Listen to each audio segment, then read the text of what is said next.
여러분 안녕하십니까. 11월 17일 오후 김경국TV 시작하겠습니다. 국민의힘 혁신위원회가 4호 혁신안을 발표했습니다. 공천 기준과 관련한 것인데요. 국민 눈높이와 도덕성 이 두 가지를 공천 기준으로 제시했습니다.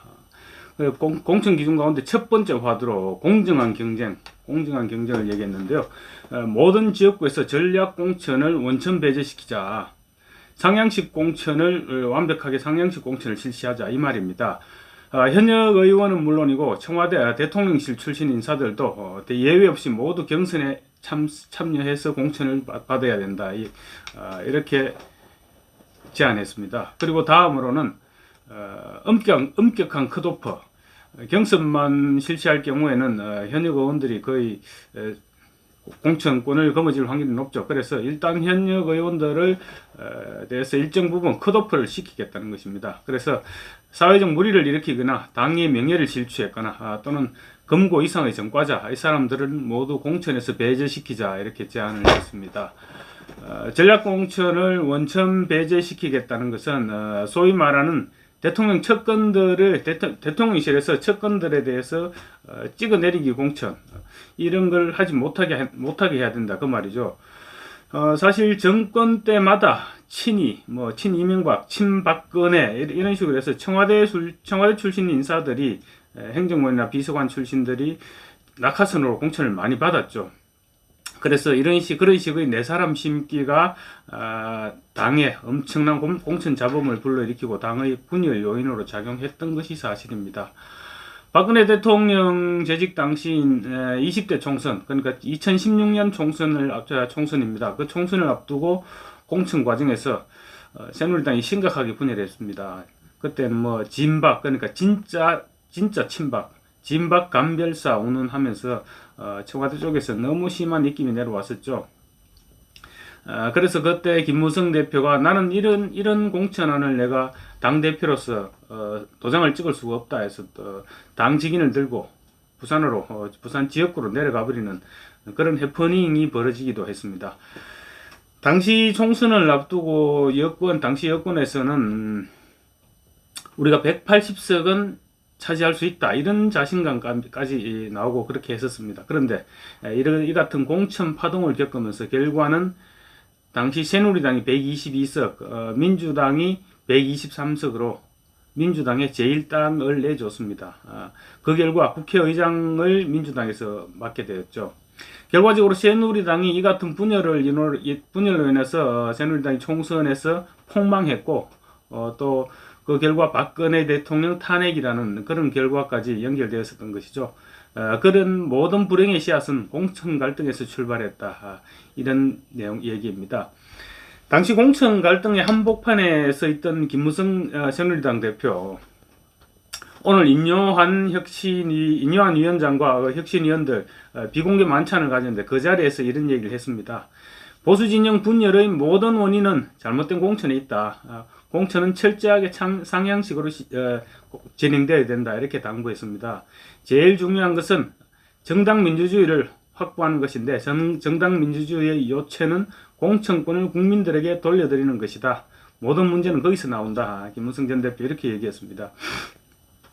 그러면서 또 이길 수 있는 선거를 공천을 잘못해서 선거에 지고 당은 분열되고 이런 일을 우리 보수 진영에서는 4년마다 계속 겪어왔다. 그러니까 이번 혁신위는 정당 민주주의를 정착시킬 수 있도록 상향식 공천에 초점을 맞춰서 당에 권고를 하는 방향으로 논의가 진행되어야 된다. 이렇게 충고를 했습니다. 그렇다면 상향식 공천이 무조건 좋은 걸까요? 상향식 공천도 장단점이 있습니다. 상향식 공천 우선 장점을 보면 공천 잡음이 없죠. 그리고 일단 당에서도 권력자들 눈치를 볼 필요가 없게 되는 것입니다. 이렇게 해서 당선되는 국회의원들 대통령실 눈치 안 봅니다. 눈치 보지 않고 소신 있게 국회 의정 활동을 할 수 있게 되죠. 근데 또 단점도 만만치 않습니다. 이렇게 지켜보면 정치권을 주변에서 지켜보면 저 국회의원 같은 경우는 진짜 국회의원 자격이 없다, 자질이 안 된다 이런 사람들이 제법 많이 있습니다. 그런 쓸모없는 현역들은 사실은 찍어내리기로 물갈이를 해줘야 되는데 완전 상향식 공천을 하게 되면 그게 안 된다는 것이죠. 뭐 당에서는 혁신위에서는 오늘 엄격한 컷오프를 통해서 현역 의원들을 출연해야 된다 이렇게 얘기를 했지만 오늘 혁신위에서 기준으로 제시한 사회적 물의를 일으키거나 아니면 뭐 당 명예를 실추시킨 이런 그런 사람들 얘기했는데 뭐 권고 이상 전과자의 경우에는 확실한 지표가 있으니까 큰 문제가 없겠습니다만 사회적 물의를 일으키나 당 명예를 실추시켰다 이거는 다분히 주관적인 기준이 될 수밖에 없죠. 그래서 어떤 사람은 되고 어떤 사람은 안 되고 뭐 이런 경우가 많이 발생할 수밖에 없습니다. 그리고 특히 국회의원으로서 무능력자 이거는 컷오프로 걸러내기가 정말 쉽지가 않습니다. 그래서 무조건 경선을 통한 상향식 공천은 현역 의원들 그리고 당 안에 있는 당내 인사들에게 절대적으로 유리하죠. 원외 인사들이나 아니면 당 외부에서 수혈을 하는 외부 영입 케이스 그런 사람들에게는 경선을 실시해서 경선을 통해서 국회로 들어와라 그렇게 얘기하면 사실상 당신은 국회에 올 수 없다 이 얘기와 거의 비슷한 얘기가 되는 셈이죠. 그래서 컷오프 되는 국회의원 이외에 현역 물갈이 가능성이 희박하다 이것도 큰 단점이 되는 것이죠.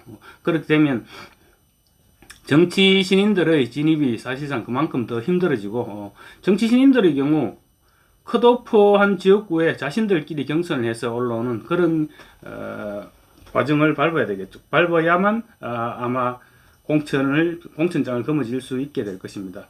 근데 그나마도 사실은 그렇게 해서 공천장을 거머쥐었다. 그런데 컷오프 당한 현역 의원이 컷오프에 불만을 품고 탈당을 해서 무소속으로 출마한다.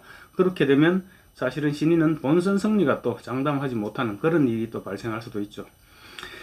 이처럼 무조건 상향식 공천이 정답이다. 이렇게 해서 또 국회의원을 공천을 하고 또 선거에서 당선되면, 그다음부터는 국회 의정 활동보다도 지역구에서 골목 정치를 하는데 더 몰두하는 경향이 있습니다. 그러니까 쉽게 말하면 기초의원들이 할 일을 국회의원들이 일일이 돌아다니면서 민원 해결을 하고, 그리고 목욕탕에 등 밀어주면서 지역구 다지는 그런 의원들, 저는 많이 봐왔습니다만, 그런 의원들이 많이 탄생할 가능성이 높죠. 그렇다면 지금 이제 사실은 완전 상향식 공천, 처음 나온 얘기도 아닌데 앞으로 전망이 어떨까? 전면적인 상향식 공천은 우선 당의 의지가 중요합니다. 용산 대통령실에서는 이미 비서관과 행정관, 이런 대통령실 출신이라고 공천에 특별하게 특혜를 주는 일은 없을 것이다. 이렇게 용산에서는 얘기를 했습니다. 그렇지만 국민의힘 내부에서는 벌써 몇몇 대통령실 출신 인사들에 대해서 구체적인 지역구까지 거론되면서 예를 들면 부산 수영회는 누구 이런 식으로 당에서 지금 벌써부터 명단이 나돌고 있습니다. 그만큼 쉽지 않은 것이 또 완전 상향식 공천이기도 합니다. 김무성 전 새누리당 대표 평소 주관이 완전 상향식 공천이었습니다. 당대표가 되면서 당시 상향식 공천을 사실은 노래를 부르다시피 했습니다. 그렇지만 청와대에 밀려서 결국은 뜻을 이루지 못했습니다. 이번에도 완전 상향식 공천, 만약에 이번 논의 과정에서 혁신위가 건의하고 당에서 받아들여 수용을 해서 완전 상향식 공천의 기틀을 다질 수 있다면, 아까 얘기했던 여러 단점들에도 불구하고 그런 단점들은 차츰 또 보완해 나가면 되겠죠.